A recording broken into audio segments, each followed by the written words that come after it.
Willkommen auf Marios Channel. Heute geht es um ein Brot im gusseisernen Topf. Und schon los geht's. Diesmal benutzen wir 350 ml.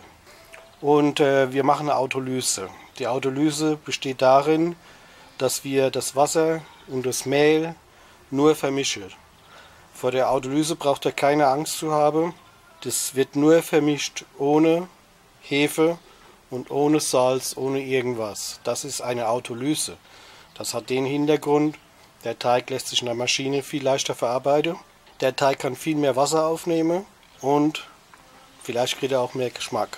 Also ich habe jetzt 350 Gramm, 354 habe ich jetzt. Und da das jetzt ein neues Rezept ist, was ich entwerfe, muss ich mir das alles ausrechnen. Ich null jetzt mal die Waage. Also wir gehen jetzt von 500 Gramm Mehl aus. Ich habe jetzt hier ein Weißmehl, 1050er, das gebe ich jetzt mal dazu. So, das waren fast 300 Gramm.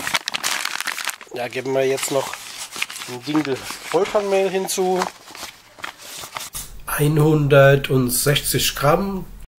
Dann kommt noch ein Roggenmehl dazu von 40 Gramm. Insgesamt haben wir dann 500 Gramm Mehl. So, normalerweise Autolyse reicht eine halbe Stunde. Es gibt da verschiedene Meinungen. Bei mir ist es egal, ich lasse es einfach stehen. Umso länger, umso besser, so gesagt. So, und das Ganze wird einfach nur vermischt. Und da könnt ihr schon die Konsistenz sehen, wie das wird. Also von der Wassermenge passt das 100%. Einfach jetzt verrühren. So, das haben wir jetzt gut verrührt. Da kommt ein Deckel jetzt drauf und das lassen wir stehen. So, jetzt geht's weiter. Der Sauerteig, der hat jetzt ungefähr 2 Stunden gestanden, bis er dann so hoch war. Das sollte eigentlich gut sein. Nehmen wir die Waage und holen uns da 40 Gramm raus.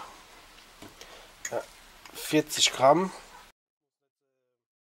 Wie ihr seht, der ist schön gegangen. So, dazu eine Prise Backmalz. Macht davon nicht so viel dran, weil das macht euer Brot nass. So, was haben wir noch? 2 kleine Löffelchen Vitamin C, Ascorbinsäure, könnt ihr beim Rossmann kaufen. Ihr könnt aber auch hingehen und könnt Zitrone, irgendwas Saures reinmachen. Das tun wir jetzt erst vermengen. So. Das machen wir heute mit der KitchenAid. Tun das mal schön vermengen.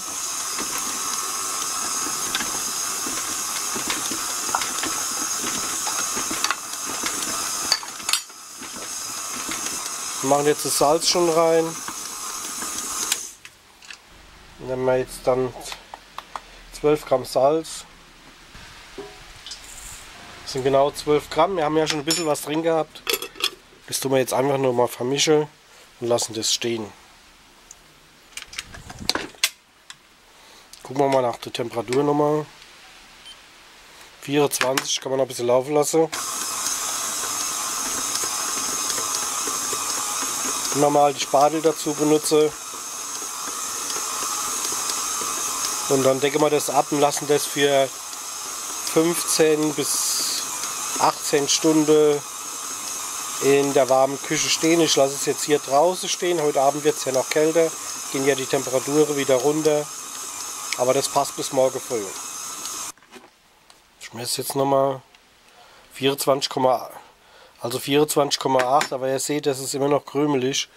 Und dann tun wir weiter mixen.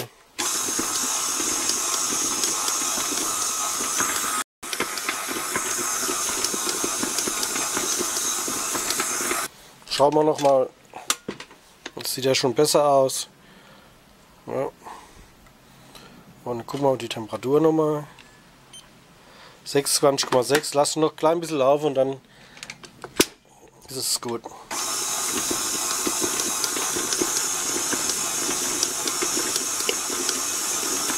Durch den Autolyseteig geht das dann auch viel besser und viel schneller, habe ich schon gemerkt. Und ihr bekommt auch viel schneller euren Fensterblick, diese Teigkonsistenz, die ihr braucht.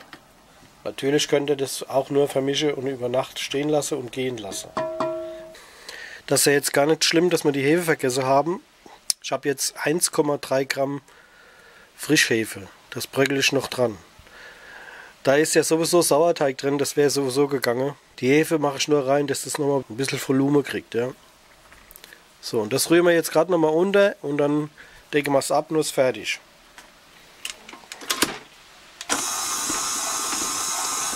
Alles kein Problem.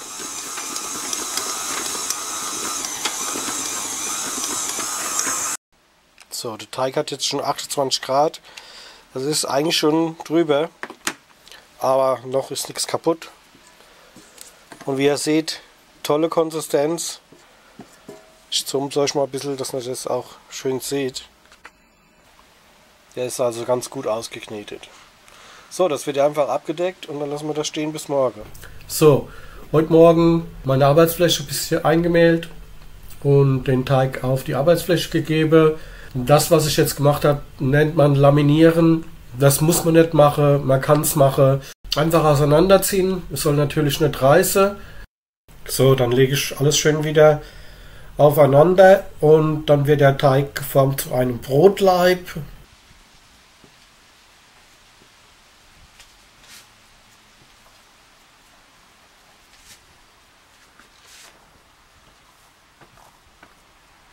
Dann nochmal einmehlen, wenn er zu feucht ist. Also außenrum könnt ihr immer ruhig gut Mehl drauf machen, nur guckt, dass er nicht so viel Mehl nach innen kriegt. Ja, weil das gibt dann so, ja, man sieht es dann später beim Anschnitt, das sind so weiße Placke drin. Ja, habt ihr vielleicht schon gemerkt. Ja, einfach nochmal ein bisschen mit der Spatel zusammenziehen. Und dann tue ich das Brot über die Arbeitsmatte ziehen. Ja, das solltet ihr machen, damit das Brot straff wird. Ja. Und wenn ihr das so macht, immer schön vorsichtig mache. Wenn ihr das so macht, dann könnt ihr sogar euren Brot ohne Topf und ohne irgendwas so aufs Backblech geben, der wird euch nicht breit laufen. Vorausgesetzt, alles stimmt. Ja. Also, nun geht's weiter. Jetzt fahre ich mit der Spatel und das Brot drunter und gebe das Brot in mein Gärkörbchen. Und das legen wir verkehrt herum rein, also mit dem Schluss nach oben. Weil wenn er das später ja in Backofen macht, dann ist der Schluss wieder unten. So Abdecke mit so Kopfhaube, die bekommt er beim Rossmann. Vorteil ist, man kann es nach oben ziehen, wenn der Teig wächst, dann klebt es oben auch nicht dran. Wunderbar. Backofen schon vorheizen. Ich heize den immer so mindestens über eine halbe Stunde vor, mit 250 Grad. Und erst dann kommt es rein. Heute backen wir mit dem gusseisernen Topf und den schiebe ich natürlich gleich mit rein. Ich habe da noch ein, zwei Tricks, da läuft auch ein Video davon, wie ich den reinmache, wie ich den raushole, weil der heiß ist und so weiter. So, nach der Stückache habe ich das so ein kleiner Trick. Ich nehme dann immer ein bisschen Backpapier, könnt ihr auch ein Video sehen, wie man das faltet. Das lege ich dann drauf und drehe es dann rum und mache es auf mein Pizzabrett. Das Brot wird dann nochmal angeformt. Das ist gut, kriegt dann nochmal Spannung und es läuft auch dann nicht breit.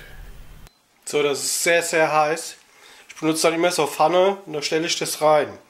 Genauso den Deckel lege ich auf eine Pfanne. Und benutze halt immer dann sehr gute Handschuhe dazu. Das ist sehr wichtig. Schon verbrennt ihr euch wie ein Sau. Das ist nämlich mir mal passiert. Nicht vergessen, einschneiden. Normales Brot kann man immer gerade einschneiden. Man kann aber auch so einen Schnitt machen, da kriegt er so ein Ohr. Ja.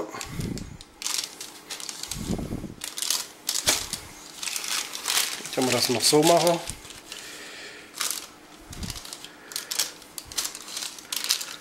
So, und jetzt kommt das direkt hier in den Topf rein. Papier nehme und reinsetze. So sieht's aus. So, Deckel drauf. Aber Vorsicht, nicht vergessen, die Handschuhe anzuziehen. So, Backofen auf. Und dann kommt der ganz heiße Topf hier rein. So. Das Ganze dauert ungefähr 50 Minuten.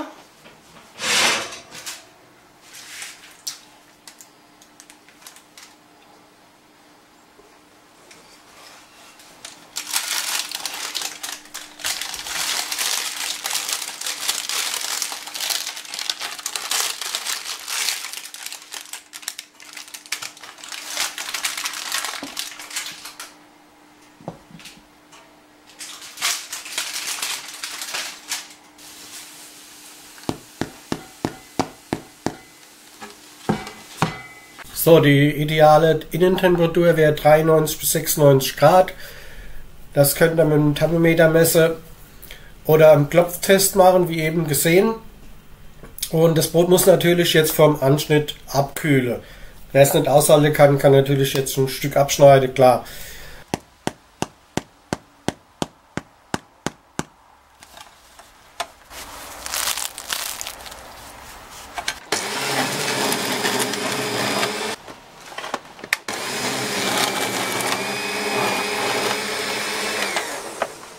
So, das Video war jetzt mal wieder ein bisschen länger, um auch mal für die Anfänger ein bisschen zu zeigen, wie das alles gemacht wird und funktioniert.